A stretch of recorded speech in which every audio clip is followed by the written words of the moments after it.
Hello friends, welcome back to my channel. હું પિનાકિન રાવલ તમારું ખૂબ જ હાર્દિક સ્વાગત કરું છું. મિત્રો, આપણું જે આ સ્ટાર્ટઅપ સેશન ચાલુ છે એમાં અત્યાર સુધીમાં મોટે ભાગે જે ગણિતની અમુક બાબતો જે ભૌતિક વિજ્ઞાન સમજવા માટે, ભૌતિક વિજ્ઞાનના દાખલા ગણવા માટે જરૂરી છે એ મોટાભાગની આપણે કવર કરી લીધી છે. હવે ખૂબ જ અતિ મહત્ત્વના એવા 3 મુદ્દા જે છે એની ચર્ચા કરવાની છે. એમાંનું પહેલું છે વિકલન, બીજું આવશે સંકલન અને ત્રીજું છે થોડીક લઘુગણક એટલે કે લોગેરિધમની થોડીક માહિતી.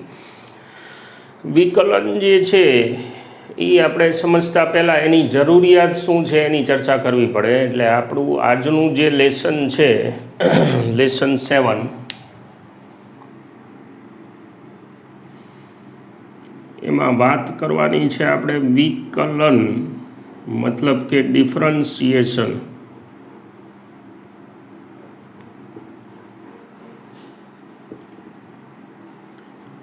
ટોટલ 3 ભાગમાં આપણી આ ચર્ચા પૂરી થશે. મતલબ કે 3 સેશન છે એ આના લાગશે. ખૂબ જ શાંતિથી આ જે ચર્ચા છે એને સાંભળજો, સમજજો, કારણ કે આ આખી હવે પછીની બાબત છે તમારા માટે એકદમ નવી છે, ઉપરાંત તાર્કિક છે. મતલબ કે આમાં બુદ્ધિને અવકાશ છે, વિચારવાની જરૂર પડશે. વિકલન શરૂ કર્યા પહેલાં આપણે એની જરૂરિયાત શું છે એ જાણી લઈએ. આમ જોવા જાવ તો વિકલન જે છે, સંકલન, વિકલન એ આખા એક ગણિતનો પ્રકાર છે, કેલ્ક્યુલસ કરીને કલનશાસ્ત્ર, જેનું પાયો ન્યૂટને નાખેલો છે. એટલે અમુક ગણતરીઓ જે મેન્યુઅલી શક્ય ન હોય, મતલબ આપણે સાદી રીતે અમુક ગણતરીઓ ન કરી શકતા હોય અથવા તો ગણિતની કોઈ મર્યાદા નડતી હોય, તો એવા સંજોગોમાં જવાબો મેળવવા માટેની આ ટેકનિક છે ટોટલી તાર્કિક ચર્ચા. એટલે હું એકદમ સાદા ઉદાહરણથી પહેલાં તો આની જરૂરિયાત તમને સમજાવું. માનો કે કોઈ આપણને એવું કહે કે કોઈ એક નદીમાં રેતીના કણ આપણે ગણવા છે. આ એક ટાસ્ક આપેલી છે. સપોઝ નદીમાં રેતીના કણ ગણવા છે. પહેલી નજરે જ આપણને એવું થાય કે એવું તો કંઈ કરી શકાય, શક્ય નથી, આવો તરત જ મગજમાં વિચાર આવે. આ મર્યાદા થઈ ગણિતની, અથવા તો મેન્યુઅલી તમે એને ન ગણી શકો. કારણ 2 વસ્તુ છે. મોટા ભાગે આપણે સતત અને અસતત એવા 2 વિચારોના ટચમાં આવશું. સતત, અસતત શબ્દોને સમજી લઈએ આપણે પહેલાં. અસતત કોને કહેવાય? માનો કે કોઈ એક ક્લાસમાં વિદ્યાર્થીની સંખ્યા ગણવી હોય, વિદ્યાર્થીની સંખ્યા કોઈ એક ક્લાસમાં, તો આ જે બાબત છે એને અસતત કહેવાય. શું કામ? વિદ્યાર્થીની સંખ્યા તમે મેન્યુઅલી ગણી શકશો, 1, 2, 3, 4 એવી રીતે વધીને કદાચ 25, 50, 100 હોલ હોય તો 100, પણ ટૂંકમાં તમે એને ગણી શકો. શું કામ? તો કે અમુક જગ્યાએ વિદ્યાર્થી છે, અમુક જગ્યાએ નથી, એટલે તમે એને ગણી શકશો. પણ માનો કે તમને એવું કહેવામાં આવે કે ભાઈ રૂમમાં હવાના કણની સંખ્યા ગણવી છે, તો હવે આ જે છે એ સતત વિચારધારા થઈ, કારણ કે એમાં તમે જુઓ તો હવાના કણ બધે હાજર છે, તો એને તમે મેન્યુઅલી ન ગણી શકો.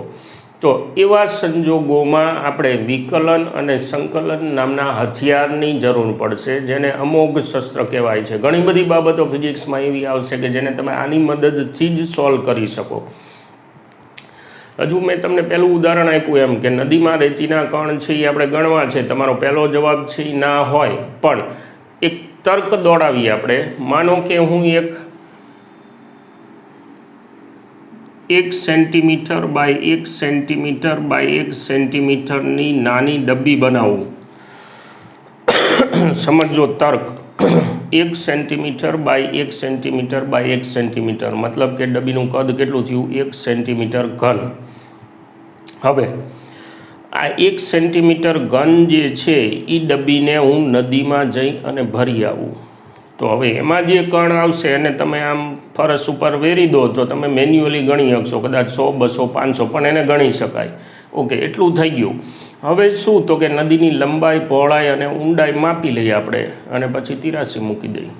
માની લો કે LBH નદીની લંબાઈ, પહોળાઈ, ઊંડાઈ તમે માપી લીધી. હવે તમે 83 મૂકો કે ભાઈ નદીના કદમાં ડબ્બીના કદમાં એટલે કે 1 સેન્ટીમીટર ઘનમાં આટલા કણ, તો નદીના કુલ કદમાં કેટલા? કદાચ એવો પ્રશ્ન થાય કે આ જવાબ સાચો આવે કે ખોટો. એક્ઝેક્ટ તો નથી જ, ધ્યાનમાં રાખજો, એક્ઝેક્ટ નથી, પણ નહીંતર બીજો કોઈ રસ્તો નથી. તમારો જવાબ સાચા જવાબની નજીક હશે. કદાચ એવું બને કે કણના એટલે કે જે પાર્ટિકલ છે અંદર કાંકરા, નાના મોટા ઝીણા મોટા બધું હોય. બીજું, નદી છે એ દરેક જગ્યાએ સરખી જ હોય એવું જરૂરી નથી, પહોળાઈ ઊંડાઈ વધઘટ હોય, પણ તમે જે આંકડો કાઢશો એ સાચા જવાબની એકદમ નજીક હશે. બસ આ જે લોજિક છે, સાચા જવાબની નજીકનો જવાબ મેળવવાની પ્રક્રિયા વિકલનમાં આપણે સમજશું. હજુ એક ઉદાહરણ આપું તમને, પછી આપણે આપણી ચર્ચા આગળ વધારી. માનો કે તમારી પાસે કોઈ એક ફિગર છે, આવો એક આવી આકૃતિ છે. હવે આનું ક્ષેત્રફળ ગોતવાનું તમને કીધું છે. જે આકૃતિ દેખાય એનું ક્ષેત્રફળ. નાના ધોરણમાં કદાચ આને આપણે સમલમ ચતુષ્કોણ કેવું કંઈક નામ પાડેલું છે, પણ એનું ક્ષેત્રફળ ગોતવાનું સૂત્ર આપણને યાદ નથી. જો હવે તમે આ તર્ક જે છે, વિકલન નામનો તર્ક ક્યાં ઉપયોગ થાય છે એ ખાસ સમજવાનું છે. એટલે હવે તમે શું કરશો? માનો કે આનું ક્ષેત્રફળ ગોતવું છે. યસ, તમારા મગજમાં ક્લિક થઈ જ ગઈ છે ઓલરેડી. હું બોલું એ પહેલાં તમે શું કરશો? આના 2 ભાગ કરશો. એટલે હવે તમારી પાસે જાણીતી આકૃતિ આવી ગઈ, તો એ જે ભાગ કર્યો ને એને વિકલન કહેવાય. વિકલન, કટકા કરવાની પ્રક્રિયા આકૃતિમાં કરેલી છે, આપણે મેથેમેટિકલી સમજવાનું છે. તો 2 કટકા કર્યા. હવે શું? તો કે તમે આનું ક્ષેત્રફળ અલગથી ગોતશો, આનું ક્ષેત્રફળ અલગથી ગોતશો, અને હવે 2ને જોડી દેશો. એટલે ઉપર કોણ છે? ત્રિકોણ, 1/2 પાયો ગુણ્યા વેધ. નીચે કોણ છે? ચોરસ, લંબચોરસ, લંબાઈ ગુણ્યા પહોળાઈ. પછી એને તમે જોડી દેશો, તો એ જે જોડવાની પ્રક્રિયા છે એને સંકલન કહેવાય. લોજિક આ છે, જે માહિતી તમને નથી આવડતી એના સૂક્ષ્મ ભાગ કરી લો, દરેક ભાગને ગણી લો અને પછી જોડી દો. એટલે આ પ્રક્રિયા જે છે આ ક્યારે તમારે વાપરવાની છે? જ્યારે તમારાથી શક્ય ન હોય, ગણિતની કોઈ મર્યાદા હોય, અથવા તો માહિતીનો અભાવ હોય, એવે વખતે આપેલી માહિતીના નાના ભાગ કરવાની પ્રક્રિયા એને વિકલન કહેવાય. અને પછી એ બધા જે જવાબો છે એને જોડવાની પ્રક્રિયા એને સંકલન કહેવાય. મેથેમેટિકલી કંઈક જુદી વસ્તુ છે, પણ બેઝિક હાર્દ જે એમ કહેવાય ને કે આની પાછળનું જે તર્ક છે એ આ વસ્તુ છે. હજુ હું એક એક્ઝામ્પલ આપું. માનો કે તમારી પાસે એક આવી આકૃતિ છે, કહેવાય શું આને? વર્તુળ. આનું ક્ષેત્રફળ આપણે ગોતવું છે. યસ, તમે મનમાં ભૂલી ગયા πr², પણ માનો કે તમે અને હું બધા ભૂલી ગયા છે, કાંઈ વાંધો નહીં. વર્તુળ જે છે એની માહિતી નથી મારી પાસે, પણ અત્યારે તાજી માહિતી આપણી પાસે છે. આનું ક્ષેત્રફળ આપણે ગોતું 1/2 પાયા વેધ ઉપરથી. તો હું એક કામ કરું, મારી પાસે જે વર્તુળ છે એને હું ત્રિકોણ તરીકે જોઉં. કઈ રીતે? માનો કે આનો અતિ સૂક્ષ્મ ભાગ કર્યો મેં, અતિ સૂક્ષ્મ ભાગ. જો હવે એ ત્રિકોણ દેખાય છે. હવે એનું ક્ષેત્રફળ કેટલું? 1/2. પછી આ જે આવે પાયો એને હું x1 નામ પાડી દઉં. એટલે 1/2 પાયો, અને વેધ તમે દોરશો. હું આકૃતિમાં નથી દોરતો, પણ વેધ દોરશો એટલે વર્તુળની ત્રિજ્યા આવશે. બહુ સીધી વાત છે. આનું ક્ષેત્રફળ આપણે ગોતી લીધું. હવે શું? તો કે એના જેવો જ અતિ સૂક્ષ્મ ભાગ બાજુમાં મૂકું અને એનું ક્ષેત્રફળ ગોતું. 1/2 x2 બાજુમાં શું? વેધ. એ જે બાજુમાં માપ આવે એને હું x2 કહી દઉં. પછી હજુ એક નાનો ભાગ કરું, 1/2 x3 અને વેધ. હવે આ ધંધો હું ચાલુ રાખું. ક્યાં સુધી? તો કે આખું વર્તુળ કમ્પ્લીટ થઈ જાય ત્યાં સુધી આપણે આ પ્રક્રિયા ચાલુ રાખી. અને પછી જે કંઈ આવે એમાં કુલ ક્ષેત્રફળ ગોતવા હું આ બધાનો સરવાળો કરી નાખું. તો શું મળશે? 1/2 r કોમન મળશે દરેક પદમાં. અંદર શું વધશે? x1 + x2 + so on, bracket પૂરો. એટલે કે x1 x2 x3 વગેરે પદો અંદર ઉમેરાતા જશે. હવે આ જે બ્રેકેટ અંદર આવે છે એ બ્રેકેટનું ટોટલ શું થાય અહીં આકૃતિ ઉપરથી જુઓ x1 વત્તા x2 વત્તા x3 એમ કરતાં કરતાં ચક્કર પૂરું કરો એટલે અહીંયા મળશે તમને પરિઘ, અને પરિઘનું માપ આપણને ખબર છે 2πr છે. સાદુરૂપ આપો 2 કેન્સલ, વધ્યું શું πr², that is our area. આ વિકલન છે. વર્તુળને નાના ભાગમાં વહેંચવાની જે પ્રક્રિયા છે એને વિકલન કહેવાય, અને પછી જે કટકા આપણે જોડ્યા એને સંકલન કહેવાય. આટલી વસ્તુ આપણે શીખવાની છે, પણ એના માટે 3 ભાગમાં હું આખા વિડીયોને વહેંચી દઈશ અને વારાફરતી આપણે સમજતા જશું. 3માંથી એક પણ ભાગ મિસ ન કરતા, કારણ કે આ વસ્તુ છે એ 2 વર્ષ સુધી સતત આપણે ઉપયોગમાં લેવાની છે. ઓકે, હવે વિકલનને મેથેમેટિક આ તાર્કિક વસ્તુ થઈ, વ્યવહારમાં માની લો કે સાદી સમજણ થઈ, પણ વિકલન સમજવા માટે સૌથી પહેલાં તમારે વિધેયનો કન્સેપ્ટ છે એને સમજવો પડશે. વિધેય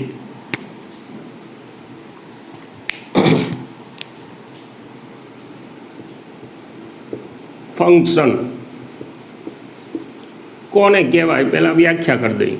માનો કે તમારી પાસે 2 ચલ હોય y અને x, એમાં y નામની રાશિ ચલ x પર આધાર રાખતી હોય, જે આપણે અગાઉ એક વખત ચર્ચા કરેલી છે. એટલે y નામની રાશિ જો ચલ x પર આધાર રાખતી હોય એવી રીતે કે xની કોઈ એક ચોક્કસ કિંમત માટે yની અનન્ય ચોક્કસ કિંમત જો મળે તો yને xનું વિધેય કહેવાય. લખાય એને y ઓફ x અને વંચાય y is A function of x.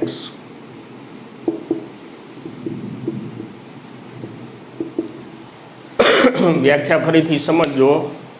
જો કોઈ રાશિ y ચલ x પર આધાર રાખતી હોય કોઈ ગણિતીય સંબંધ દ્વારા કે જેથી કરી xની કોઈ ચોક્કસ કિંમત માટે yની અનન્ય ચોક્કસ કિંમત મળે, અનન્ય મતલબ એક અને માત્ર એક ચોક્કસ કિંમત મળે તો yને xનું વિધેય કહેવાય. મતલબ x ઉપર આધાર રાખતો કોઈ ગણિતીય સંબંધ, એને લખાય આવી રીતે વંચાય શું y is A function of x. હવે આપણા ટચમાં ફિઝિક્સમાં જુદા જુદા પ્રકારના ફંક્શન આવશે, તો એ બધા ફંક્શનમાં એક છે પાવર ફંક્શન. બધા શુદ્ધ ગુજરાતી આપણે નહીં કરી. પાવર ફંક્શન મતલબ કે આ ટાઈપના y is equal two x⁴n ટાઈપના, મતલબ કે ચલની કોઈ ઘાત સાથે રાશિને લેવા દેવા હોય એવા ટાઈપના. આવા ટાઈપના કોઈ પણ સંબંધ હોય, લાઈક y બરાબર x² xનો ઘન ને એવું કંઈ હોય તો એને પાવર ફંક્શન કહેવાય. એમાં n છે એ કોઈ વાસ્તવિક સંખ્યા છે, અને સમજી શકાય કે n બરાબર 0 માટે y જે છે એ અચળ વિધેય થઈ જશે, એની કિંમત નહીં બદલાય. કારણ કે n બરાબર 0 મૂકો એટલે અહીંયા શું મળે, એનીથિંગ રેસ ટુ 0 ઇઝ 1 અને ધેર બાય y બરાબર શું મળે તમને 1, તો એ અચળ થઈ જાય આના માટે.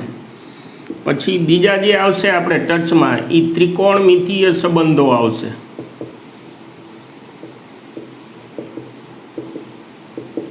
Like y is equal to sine x અથવા is equal to cos x અથવા is equal to cos x cot x વત્તા કોસ વર્ગ x, આવા ટાઈપનું ગમે તે. આ બધા જ જે છે એને ત્રિકોણમિતીય સંબંધો કહેવાય, જેના મેક્સિમમ ટચમાં આપણે આવશું. ત્રિકોણમિતીય વિધેયો કહેવાય. પછી ઘાતાંકીય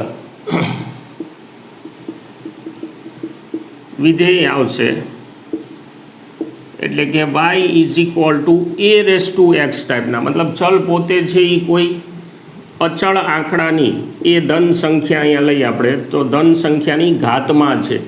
આ પ્રકાર જે છે એને ઘાતાંકીય વિધેય કહેવાય. એના ટચમાં આપણે આવશું. દરેકની વિસ્તૃત સમજૂતી આગળ આવવાની છે. પછી લઘુગણકીય વિધેય આપણા ટચમાં આવશે. લોગેરિથમિક ફંક્શન કહેવાય એને. y is equal two log of x to the base e² ટાઈપના. કાંઈ ટેન્શન ન કરતા, એક આખો મુદ્દો આપણે આ લેવાનો છે, આ શું કહેવા માગે છે એ.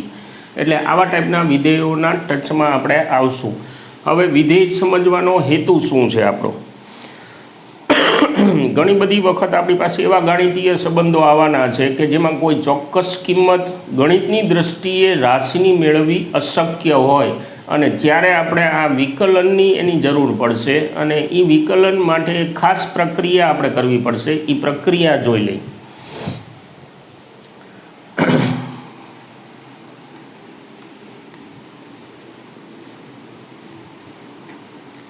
એના માટે એક શબ્દ હું વ્યાખ્યાયિત કરીશ, લિમિટ ઓફ એ ફંક્શન. આ આપણે ખાસ મગજમાં બેસાડી દઈશું. લક્ષ, વિધેયનું લક્ષ. લક્ષ એટલે લક્ષ આબુ નહીં, લક્ષ દેટ ઇઝ ટાર્ગેટ. મેં હમણાં જ કીધું એમ ઘણા મેથેમેટિકલ સંબંધો એવા હોય કે જેમાં ગણિતની દ્રષ્ટિએ કિંમતો મેળવવી અશક્ય થઈ પડે. ઉદાહરણ આપું તમને, પણ એ પહેલાં વ્યાખ્યા કરી દઈ. જો કોઈ વિધેય એક્સનું વિધેય વાય તમને આપેલું હોય તો જ્યારે એક્સ કોઈ ચોક્કસ કિંમત ધારણ કરવા જાય અથવા તો કોઈ ચોક્કસ કિંમતની નજીક જાય ત્યારે વાય ઓફ એક્સ કોઈ ચોક્કસ આંકડાની નજીક જાય તો એલને વાયનું લક્ષ કહેવાય.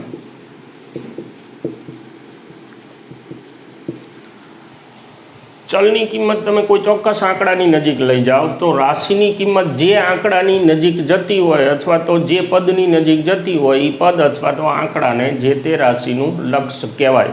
હું એક્ઝામ્પલ લઉં. માનો કે તમને આવું કંઈક આપેલું છે, એક્સનો ઘન -8 છેદમાં x -2. ઉપર ઘનની રીતે અવયવ પડી જાય, છેદમાં x -2 ઉડી જાય. એ આપણે અત્યારે નથી કરવું. પણ હવે માની લો કે આ એક વિધેય થયું. એક્સની જુદી જુદી કિંમત માટે વાયની તમને અલગ અલગ કિંમત મળશે. પણ એક્સ બરાબર 2 માટે આ વિધેય વ્યાખ્યાયિત નથી કારણ કે છેદમાં 0 આવશે અને હવે મારે એક્સ બરાબર 2 માટે જ વાયની કિંમત જોઈ છે. તો શું કરશું? તમે કિંમત અહીંયા મૂકી તો નહીં શકો, આ મર્યાદા. અને એના માટે મારે જરૂર પડશે શું? તો કે એક આ ટાર્ગેટ એટલે કે લક્ષની પ્રક્રિયા કરવી પડશે જેના ઉપરથી વિકલનનો કન્સેપ્ટ આપણો જન્મશે. એટલે હવે શું કરવાનું થાય છે તો કે આમાં પ્રશ્ન ક્યાં છે? એક્સ બરાબર 2 આપણે મૂકી નથી શકતા, કાંઈ વાંધો નહીં. આપણે એક કામ કરી, એક્સ બરાબર હું 1.98 મૂકું, એક્સ બરાબર 1.99 મૂકું, એક્સ બરાબર 2.01 મૂકું, એક્સ બરાબર 2.02 મૂકું. હવે આ રીતે 4 કિંમત અલગ અલગ આપણે મૂકતા જઈ. જુઓ તમે, હમણાં મેં કીધું એમ કે એક્સની કિંમત કોઈ ચોક્કસ આંકડા તરફ જાય એટલે આપણે શું કરીશું? 2ની આસપાસના નાના નાના તફાવતવાળા આંકડા લીધા. તો વાય બરાબર શું થશે? 1.98નો ઘન -2, 1.98 - 2. એવી જ રીતે અહીંયા વાય બરાબર શું થશે? 1.99નો ઘન -2, 1.99 - 2. અહીંયા વાય બરાબર 2.01નો ઘન -2, 2.01 - 2. અહીંયા વાય બરાબર 2.02નો ઘન -2, 2.02 - 2. હવે આ બધા જ આંકડાનું સાદુરૂપ આપો તો તમને વારાફરતી 11.88, 11.94, 12.06 અને 12.12 એવું મળશે આશરે. હવે તમે જુઓ, અહીંથી તમે 0.1 વધારતા જાઓ તો આ આંકડો ક્યાં જાય છે? 11.88 થી 11.94 થયો, મતલબ 12ની નજીક ગયો. તમે અહીંથી આમ ઊંધા હાલો તો 2.02, પછી 1 પોઈન્ટ ઘટાડ્યો તમે તો તમારો જવાબ ક્યાં જાય છે? 12.12 માંથી 12.06. મતલબ કે વાયની કિંમત 12ની નજીક જાય છે એવું કહેવાય. આ પ્રક્રિયા જે છે એને વિકલનની પ્રક્રિયા કહેવાય. એકચ્યુઅલમાં તમે શું કર્યું તો કે એક્સની કિંમતો છે એનો તફાવત જો તમે નાનો કરતા જાઓ છો તો તમે ટુકડા કર્યા. શું કામ? તો કે આખો જવાબ તમારાથી પોસિબલ નહોતો એટલે ટુકડા કર્યા, એટલે મેં એ વિકલનની પ્રક્રિયા કરી કહેવાય. એમાં શું કર્યું તો કે ચલને ટાર્ગેટ આપ્યો 2, તો વાયનું લક્ષ કેટલું મળ્યું? 12. મતલબ કે જો એક્સ બરાબર 2 હોત તો વાયની કિંમત 12 મળત. લખાય અને આવી રીતે, limit x tends to 2, y of x is equal to 12. લખાય આવી રીતે. Limit x tends to 2 y of x is equal to 12. અહીંયા સંકેતમાં limit x tends to a y of x is equal to l. આ લક્ષ થયું. હવે જુદા જુદા પ્રમાણિત વિધેયો, જે ચોક્કસ વિધેયો હોય એના લક્ષ મેં તમને આપેલા છે પીડીએફમાં, જેમ દર વખતે ડિસ્ક્રિપ્શન બોક્સમાંથી તમને પીડીએફ મળશે. એટલે એમાં મેં લક્ષ જુદી જુદી ચોક્કસ વિધેય અથવા તો ચોક્કસ ગાણિતીય સંબંધ હોય તો એના લક્ષ શું હોઈ શકે એ આપણે મૂકેલું છે, જે અત્યારે નહીં પણ સ્ટેપ બાય સ્ટેપ 2 વર્ષમાં આપણા ટચમાં આવવાના જ છે. એટલે એ લક્ષ આપણે યાદ રાખશું. અને પછી હવે આવી પ્રક્રિયાથી વિકલન કઈ રીતે શક્ય છે એ આપણે જોવાનું છે. મેં કીધું એમ જરૂર ક્યારે પડશે, આપણે ભૌતિક વિજ્ઞાનની ભાષામાં વાત કરી. લાઈક હું અહીંથી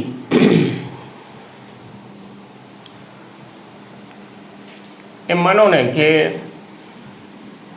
કોઈ એક જગ્યાએથી લાઈક રાજકોટથી અમદાવાદ પહોંચવામાં મને 4 કલાક થાય છે. ઉદાહરણ સમજો. હવે રાજકોટથી અમદાવાદનું અંતર સપોઝ 200 કિલોમીટર છે. રાજકોટથી અમદાવાદ સવારે 8 વાગે પહોંચીએ આપણે તો 12 વાગે અમદાવાદ પહોંચીએ છીએ. 8 વાગે નીકળી 12 વાગે રાજકોટથી અમદાવાદ. ટોટલ 200 કિલોમીટર છે, 4 કલાક ત્યાં. તરત જ આપણે શું બોલશું કે દર કલાકે 50 કિલોમીટર કાપ્યા. ઓકે, એ આપણી ઝડપ આવી, પણ એને આપણે નાના ધોરણમાં નથી સ્પેસિફાઈ કર્યું. હવે સ્પેસિફાઈ કરશું. સરેરાશ ઝડપ કહેવાય. શું કામ? માનો કે 8 વાગે ઉપડ્યા પછી દર કલાકે 50 કિલોમીટર આપણે કાપી છીએ, એવો મતલબ આમાંથી નીકળો. હવે તમને કોઈક એમ કહે કે 9 વાગે તમે ક્યાં હોય, તો રાજકોટથી 50 કિલોમીટર દૂર હોય ખરા? કન્ફર્મ ન કહી શકાય. કદાચ એવું બને રસ્તામાં પંચર પડ્યું હોય, કદાચ એવું બને કે તમે 70-80 કિલોમીટર કાપી લીધા હોય, કદાચ એવું બને કે અહીંયા ઘરે જ ઊભા હોય, ગાડી ઉપડી જ ન હોય. બધી પોસિબિલિટી છે. મતલબ સમયની તે ક્ષણે, એટલે કે એક્ઝેક્ટ કલાક પછી શું પરિસ્થિતિ છે એ મારે જાણવી છે. એના માટે વિકલનની જરૂર પડશે. અને એક વખત વિકલનની જરૂરિયાત આપણે શરૂ કરી એટલે ફિઝિક્સ પતે ત્યાં સુધી એનો કેળો મૂકવાનો નથી. કારણ કે એટલે જ એને અમુક શસ્ત્ર કહેવાય છે. ઘણી બધી બાબતો છે, તમને રસ પડશે. ભલે અત્યારે નવું લાગે પણ તમને રસ પડશે કે ઘણી બધી બાબતો, ઘણા બધા પ્રશ્નો એવા છે કે જે વિકલનની મદદથી સરળતાથી ઉકેલી શકાય. એટલે ખાસ હવે પછીનો આ પહેલો ભાગ થયો જેમાં આપણે લક્ષની ચર્ચા કરેલી છે, વિધેયની ચર્ચા કરેલી છે. હવે વિકલનની વ્યાખ્યા સમજશું, પછી એના ઉદાહરણો ગણશું, એટલે આપણો વિકલનનો આખો જે ભાગ છે એ કમ્પ્લીટ થાય. અત્યાર પૂરતી હું રજા લઉં. મળતા રહીશું, વિડીયો જોતા રહેજો. અને હા, મિત્રોને સબસ્ક્રાઈબ કરવાનું સજેશન આપતા રહેજો. Thank you for watching.